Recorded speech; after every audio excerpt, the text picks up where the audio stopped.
Estudo bíblico sobre Jó capítulo 1. Tema: quando o justo passa pela prova, Deus continua no controle. A paz do Senhor. Hoje vamos meditar no livro de Jó, capítulo 1. Este é um dos textos mais profundos das Escrituras Sagradas, pois trata de um assunto que todos nós, em algum momento da vida, enfrentamos: o sofrimento. O livro de Jó nos ensina que nem todo sofrimento é consequência de pecado, nem toda dor é castigo divino. Muitas vezes, o sofrimento faz parte de um propósito maior que ainda não conseguimos enxergar. Jó capítulo 1 nos apresenta o início de uma grande prova, mas também revela o caráter de um homem fiel e a soberania absoluta de Deus. O livro de Jó é considerado um dos mais antigos da Bíblia. Jó vivia na terra de Uz, não fazia parte do povo de Israel, mas mesmo assim conhecia a Deus, temia ao Senhor e andava em retidão.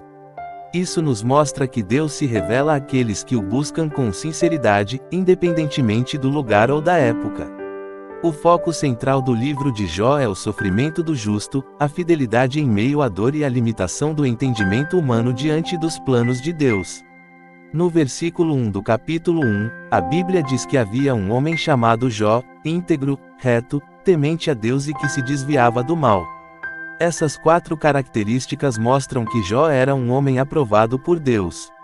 Ele tinha caráter, tinha temor, tinha compromisso com a santidade. Ser íntegro significa ser inteiro, verdadeiro, sem hipocrisia. Ser reto significa andar corretamente diante de Deus e das pessoas. Temer a Deus é ter reverência, respeito profundo pelo Senhor. Desviar-se do mal é uma decisão diária de não flertar com o pecado.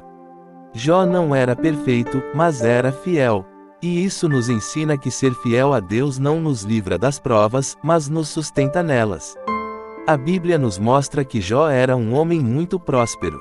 Ele tinha 7 filhos e 3 filhas, muitos bens, muitos servos, e era considerado o maior de todos os homens do Oriente. Porém, o que mais chama a atenção não é a riqueza de Jó, mas sua vida espiritual. Jó se preocupava com a vida espiritual da sua família. Ele oferecia sacrifícios e orava pelos seus filhos continuamente, dizendo em seu coração que talvez seus filhos tivessem pecado contra Deus.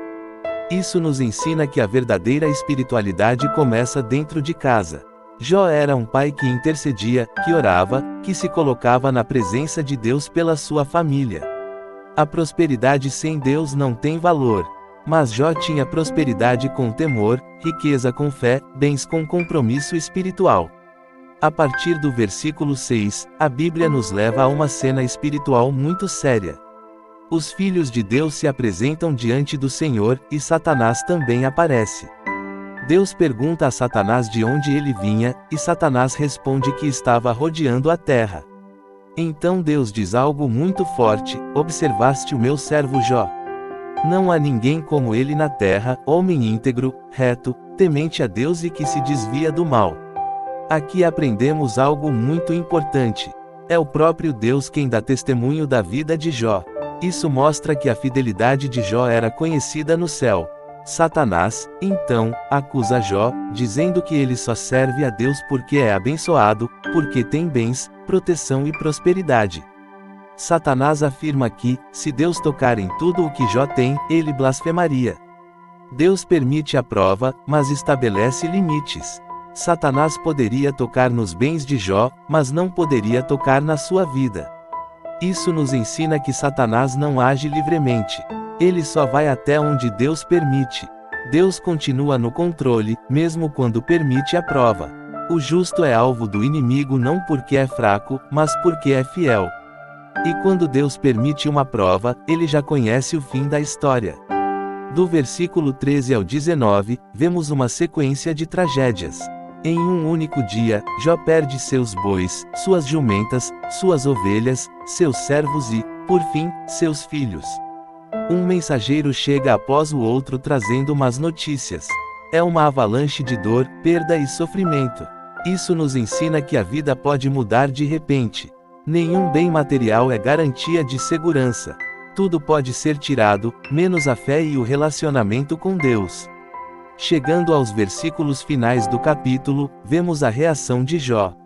Ele se levanta, rasga o seu manto, raspa a cabeça, se prostra em terra e adora. Jó não nega a dor, não finge que está tudo bem. Ele chora, se humilha, mas adora. Jó declara que nos saiu do ventre de sua mãe e nos tornará para lá. O Senhor deu, o Senhor tomou, bendito seja o nome do Senhor. Essa declaração revela uma fé madura. Jó reconhece que tudo pertence a Deus. Ele não acusa o Senhor, não murmura, não blasfema. A Bíblia afirma que em tudo isso Jó não pecou, nem atribuiu a Deus falta alguma. Aqui está uma grande lição para nós. A verdadeira fé não é aquela que adora apenas quando tudo vai bem, mas aquela que permanece firme mesmo quando não entende o que está acontecendo. O sofrimento não muda quem Deus é. A dor não anula a soberania do Senhor. Deus continua no trono, mesmo quando a terra parece estar em caos. Jó capítulo 1 termina com perdas, lágrimas e silêncio. Mas o livro de Jó não termina aí. O mesmo Deus que permitiu a prova foi o Deus que restaurou Jó depois. Se você está passando por um tempo difícil, aprenda com Jó. Continue confiando, continue orando, continue adorando. Mesmo sem respostas, permaneça fiel. Deus honra aqueles que permanecem firmes. O capítulo 1 fala de perda, mas o final da história fala de restauração. Que essa palavra fortaleça sua fé, renove sua esperança e confirme no seu coração que Deus continua no controle de todas as coisas. Amém.